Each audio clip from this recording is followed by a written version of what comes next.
Assalamu alaikum, my name's Nyrah, I'm a GP pharmacist and I'm your host for today's health show on British Muslim TV. Now in today's topic of discussion, we will be talking about diet, healthy eating and diabetes prevention. Now diet can have such a significant impact on our health, on our mood, as well as just our weight. And to talk about diet and healthy eating more in detail, I've invited very special guest. Her name's Dr Ayesha, to talk more about healthy eating tips and the onset of diabetes. Hi Ayesha, thank you so much for joining us. How are you? Hi Nyrah, Assalamu alaikum. Thanks for having me. I'm good, alhamdulillah. How are you? Yeah, I'm good, thank you. I thought it would be such a good topic to talk about, diabetes and diet, as both diet is related to so many different diseases out there. I think before we even touch on the topic of diet and disease, can you tell us a bit about yourself and what you currently do? Yes, so I'm working in a psychiatry hospital as a mental health doctor in East London. I love my job, definitely, but it's stressful. Mental health, so it's related to food. So it's very good that you pick up this point. We can talk about more in details. Yeah, definitely. We'll see if we can talk about a bit more about your job, especially mental health. That's been a really big ongoing problem. And, hats off to you for actually working in mental health hospital. I know that comes with a lot of mental strain in itself. Right. But let's after the COVID, that's why it's increased the rate. 100%. There's a lot of my patients actually a lot on antidepressants, more anti-anxiety medications. They've just gone up ever since the pandemic. Yeah. But let's start off with our topic then. Why is the diet actually so important for our health? First of all, as we are just started about the mental health, so we can talk like its impact on if we wanted to keep our mental health good, we need healthy body. So that means we need healthier food. So that's why diet is very important. So diet means it's all kind of food, micronutrients, vitamins, everything included. It's not just like normal one type meal we're gonna have it, but it has to be complete, full of pack. And I would say if I don't eat properly, like proper healthy food, my brain wouldn't work. It's not just for my hospital, it's just for, not even for your pharmacy or GP practice, it's just for everything. It's a household. Even, I'm not going to get any interest to talk to you even today. Do you get what I'm saying? Like, our body, minds work together. So diet is very important to keep our body healthy, healthier lifestyle, and mainly that our brain keeps healthy as well. Yeah, no, it's interesting you mentioned that mental health and our food and our diet is related, because there's actually been a lot of studies on that. So I think it was the mind and gut axis. So whatever we actually consume does indirectly and directly actually affect hormone levels in our brain. I know when it comes to mood and happiness, there's our happy hormone, serotonin, and I know there's certain foods such as chocolate can boost our happy hormones known as serotonin. It just reminds me, so the serotonin is, so for the snacks, I remember the walnut. So if you just include in our diet, it's one handful, not just, every day we don't need 2 to 3 handfuls in a week. That's enough to keep up our happy mood for the serotonin. Yeah. And, the topic just came another one on my mind, the dopamine, which when we had less dopamine, we feel depressed. So it's the snacks, almond. So that's the very enriched with the vitamin E and the dopamine. So that will be really good for our mental health. Yeah, no, it's really interesting. All the nuts and foods that have been around for, centuries, the simple nuts, the outstanding benefits for them on the just don't give importance, isn't it? Yeah, no, it's really important. It's like when you think about what's written in the Quran, for example, or in the Prophet's times, black seed oil, simple simple seeds simple oils, and it's actually a lot of people have been saying, black seed oil actually helps with COVID. I think me and my family are actually suffering with COVID at the moment, and we've been just having a black seed every day. But yeah, the power of foods and the effects on our health and our body is definitely outstanding. And there are a lot of long-term consequences of certain diets on your body as well. What are the long-term consequences of a poor diet, and what is a poor diet? Would you classify? So if you ask me just generally, because I'm not using any medical term for all everyone to understand easily, for poor diet, I would say, how do I explain? Suppose I have 1 plate of rice and fish. Okay, so the fish got carbohydrate and rice got protein, but there is no micronutrients I have. So it's this 1 plate of dish, I would say, just moderate amount vitamins and everything, but still it's poor diet if I don't add any salad, if I don't any green and leafy vegetables. It makes sense. So the diets mean everything should be included, every small portion, all my micronutrients should be included. So when we are having continuously poor diet, I mean consume this kind of diet, so it's affect our health, and consequence would be the long term. I can't even start. If I start from my head, I'll think about the mental health, the depression, as I said, you mentioned about the happy mood, the serotonin and dopamine, so imbalance. Then we can think about the gum disease, vitamin C deficiencies as well. Then the most important one is nowadays we are talking about diabetes, the long-term high cholesterol, high blood pressure, kidney disease, and so on.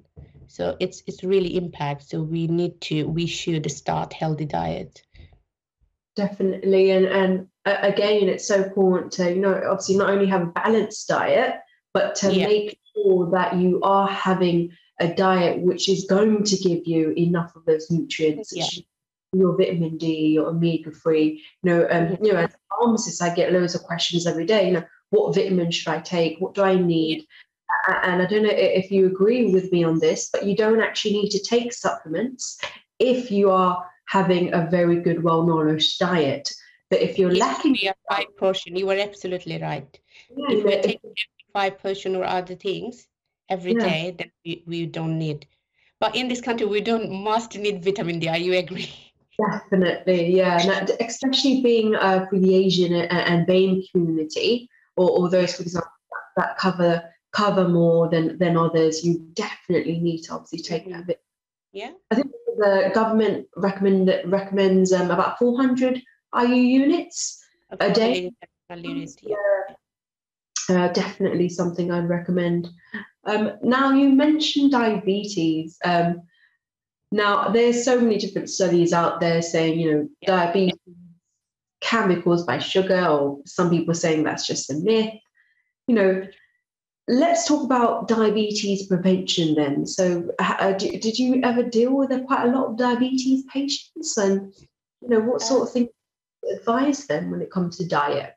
Okay, so first of all, just in general, what is diabetes? We know in common sugar in our body, right? This is how, like medical term, we try to forget, because every patient, they know what is diabetes. But when you try to explain, you have to explain very simple way. So normally what I said, look, in your body, you have chemical or just the insulin. I can't even say them the pancreas. So I just said normally there is an organ which release insulin and helps your, sugar level dissolves on your blood. But when the sugar is increased more than normally made, then this insulin couldn't work. Sometimes you have enough insulin, but still not working. And sometimes you don't have enough insulin. Then we call this condition diabetes. I mean, sugar in your blood or urine. So that's the common way. And then in your next question, I think you asked me how I deal with in my hospital. So as I said, the mental health. So basically, mental health patient, they don't just come with their depression or psychotic or bipolar disorder, because they are also human beings. They have physical health condition. So yes, definitely my elderly patient has diabetic. So what we do normally, how we deal with the dietary advice we gave, and before meal and after meal, we check their blood sugar level. And if they got any other underlying condition, we also start medication. Is there something, Nyrah, you asking me, or specifically? Yeah, no, that's absolutely fine. Yeah, no, we will be touching more in depth of dietary factors, and when it comes to reversing diabetes in part 2. Now, we actually are coming towards our break very soon, but just wanted to thank you, Ayesha, for joining us for part 1. I've got all the questions lined up for part 2. Definitely need to cover, ways we can potentially actually reverse diabetes, the benefits of maybe even fasting. I know there is a lot of resources online to help all diabetic patients out there to actually reverse their diabetes, and those resources I'll be sharing in part 2 as well. If you've missed part 1 of the show, you can watch a recap of the show on our YouTube account. If you want any other show requests or any particular topics you'd like to be filmed, you can send your topic requests on our WhatsApp on this. See you soon after the break.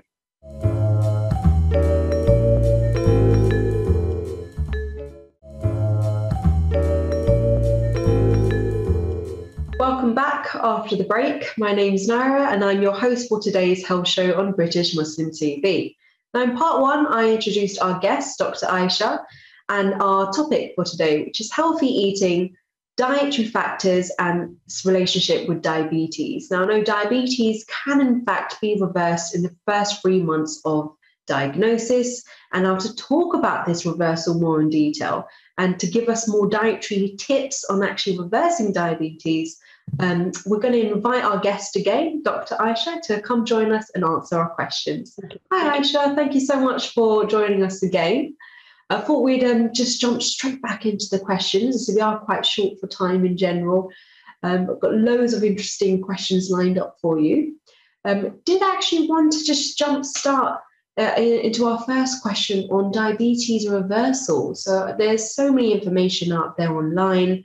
Diabetes UK is quite a good website for information. And I visited the website last week, and they were highlighting the importance of intermittent fasting.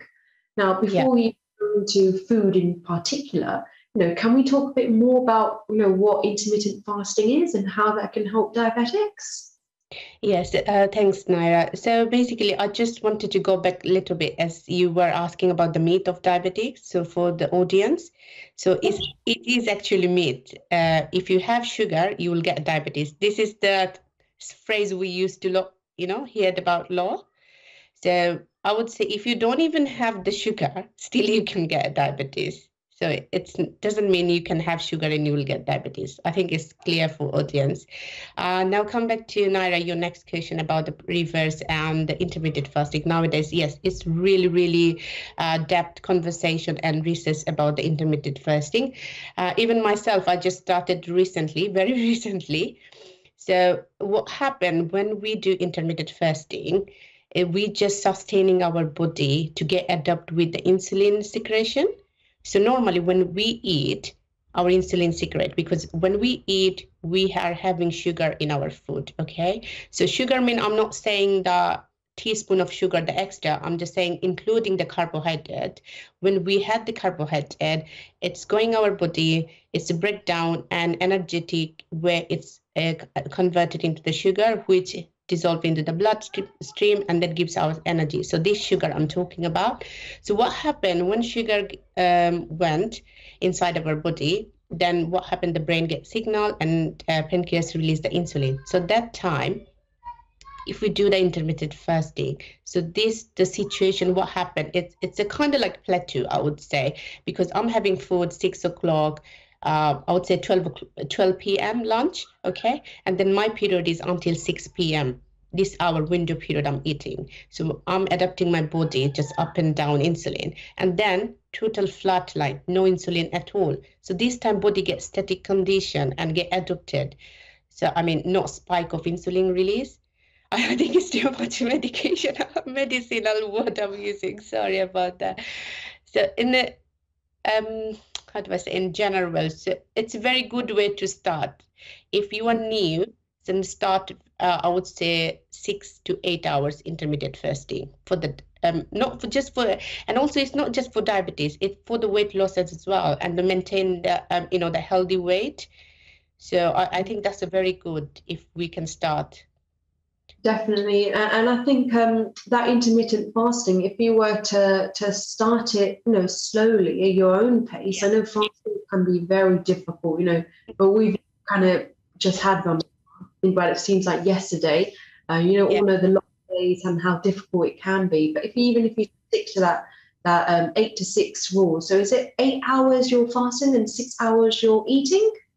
The window? So it's depend on the body weight, I would say, and depend on the health condition as well. So I just recently, as I said, for myself, I started after work, I try to have dinner before 8, so freshen up everything. So 8 o'clock my last dinner, and then at work normally I have tea, so 12 o'clock my lunch, 12 to 1. So that's the period I'm trying to nowadays. Oh, okay, brilliant. So it's kind of like you need to find out what works for you. Preferably to speak with your diabetes nurse. They should also kind of maybe help guide. You shouldn't start any dietary or any, the kind of fasting or anything, even the medication also, even you can't without permission, without discuss with your GP or dietitian, or even, a pharmacist, they can discuss to you as well. Definitely, especially if you're, taking the insulin as well, and you don't have any hypos where your blood sugar drops. We don't want that, And I think you also ask for the reverse, any other things we can do. So, am I right? Yeah, so there's loads of kind of dietary interventions for diabetes. What sort of tips would you give to someone that has kind of maybe is either pre-diabetic or currently has diabetes and wants to kind of reduce their blood sugar level?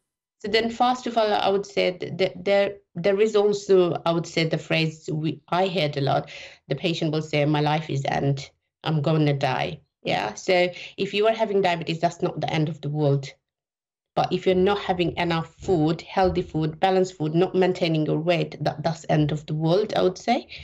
So for the diabetes, the first thing, if pre-diabetes, we definitely advise that lose your weight. So if you lose your weight, it's half of the risk you got down. So how you will lose your weight. So then it's come to the exercise. So basically all are connected. So then we'll say exercise. So I normally even find myself hard to do exercise. So that's how I would recommend start very slowly, mild to moderate. So a research said, National Institute of England, the research said that if you do 20 to 30 minutes every day, any kind of exercise, that's better than nothing. So that's been number one. I said diet, lose weight and diet connected. So that's number 2 is what I said. Sorry, I just keep it. What I was gonna say, I can't even recall. Lower your blood pressure. So even just that 30 minute, lower your blood pressure, lower your cholesterol. Exercise. Yes. Sorry. According to the fasting as well, would be really good combination. Intermittent fasting, exercise, diet, and then the one thing is the sugar. So if they think diabetes, they just said, okay, I strictly stop the sugar. Then I advise you don't have to strictly stop the sugar. Just take 2 tablespoons, only 2 tablespoons. Because if you're, the one person has normally female, we had like very low calorie we intake. Male maybe 2,000, male maybe 2,000 to 2,500. But female is very low. We take normally. So if you're taking every day 5 to 6 sugar, then I will say at least take 1 spoon sugar. So that's the cut down. It doesn't mean you are totally stopping. You have to go slowly. Yeah.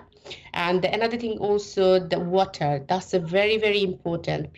I know it sounds funny that water doesn't help or cure any diseases, but water is very important because if we do maintain our hydration, our body, the blood circulation and other stuff, the toxic material out, that will be a natural process. So we need to maintain the water. So it's a kind of like all together. Then I also advise for the probiotic to take supplement. I don't know, you agree with that?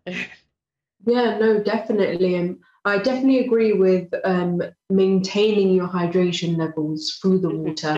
because I know a lot of diabetics, they're more actually increased risk of, thrush, especially women have a lot of the thrush with the diabetics, and water is supposed to obviously help that, flush out, flush out any of the toxins, and definitely help with prevent any UTIs, urinary tract infections down below. Absolutely.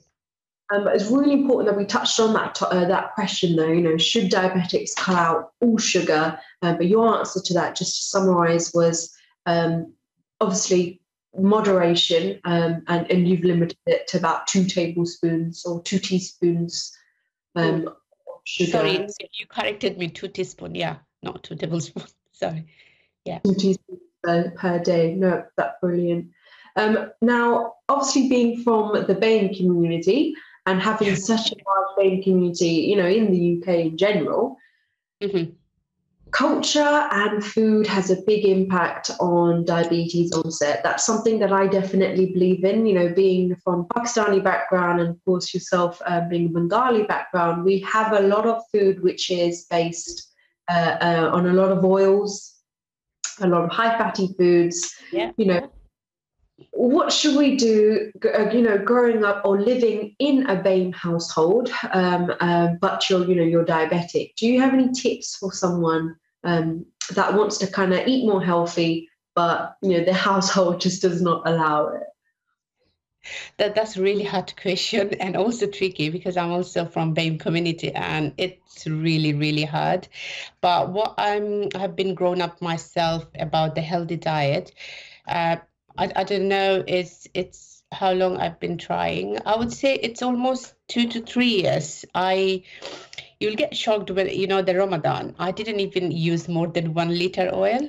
I know people will say, what? My mom has even said, what?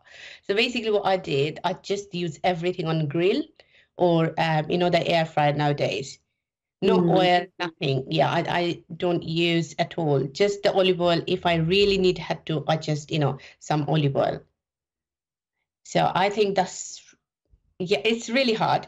But what I found, I use air fryer, okay? I found same texture, same tastiness, but without oil. So why don't we just start that way, baking, grilling, And just to summarise, Ayesha, as we are coming towards the end of our show now, thank you so much for the tips you did give us. Very insightful. Definitely it's going to help a lot of people out there. So to summarise for you viewers at home, to really kind of help reverse that diabetes and focus on the diet is one, obviously, taking the baby steps, and one, getting that motivation to make changes in your diet. Yes, and just keep in touch with the dietitian. Speaking to your dietitian, you don't need to cut out all sugar, but you can limit small amounts, safer amounts in moderation. And of course, lastly, maybe trying that intermittent fasting, and again, starting with a good exercise routine. Right. Thank you so much, Ayesha, for coming on to the. Thank you for having me. Thank you. It's really nice to talk to you, and for the audience also. Have a good evening. Definitely. Thank you so much, Dr. Ayesha. Thank you so much for watching, everyone. Part 2 and 4. You can watch the whole show online. My name is Nyrah, and your host for today's show. See you in the future, inshallah.